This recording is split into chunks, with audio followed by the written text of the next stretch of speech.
It started with a smug letter from the HOA, signed personally by Karen, the president, informing me that my row of towering 21-foot pine trees was in clear violation of community guidelines because they obstructed the aesthetic uniformity of the neighborhood. Translation: she couldn't see the golf course from her back deck. These trees weren't just decorative. They'd been planted by my father 2 decades ago as a living privacy wall, and they'd survived storms, droughts, and countless HOA complaints over the years. But now, they gave me 14 days to trim them to exactly 12 feet or face $500 weekly fines. I knew they thought I'd hire the cheapest tree service and eat the cost, but instead, I called in the most expensive certified arborist in the state, a crew that specialized in heritage tree care. They arrived with cranes, harnesses, and a 6-man team, spending 2 full days delicately cutting and reshaping the trees, applying protective sealants, and hauling away debris.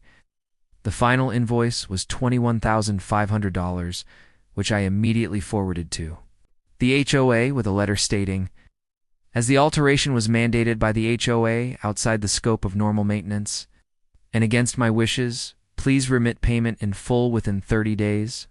Karen called me in a fury, claiming they weren't responsible. But my attorney had already submitted the documentation to the county's Property Rights Board. Turns out, unless there's a legal or safety hazard, an HOA that forces significant, non-standard modifications to private property is financially liable for the work. When the ruling came down in my favor, the board was ordered to pay the full $21.5 thousand from the HOA reserve fund. At the next meeting, I sat in the front row as the treasurer grimly confirmed the payout, watching Karen's face go pale. The cherry on top.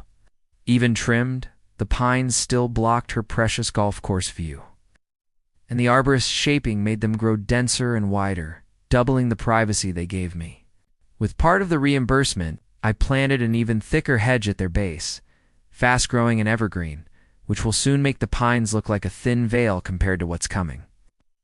Avoids looking my way, probably calculating what her next petty power play might cost her.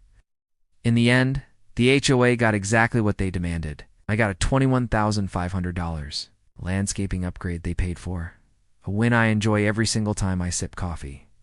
Under the shade of those perfect trimmed pines,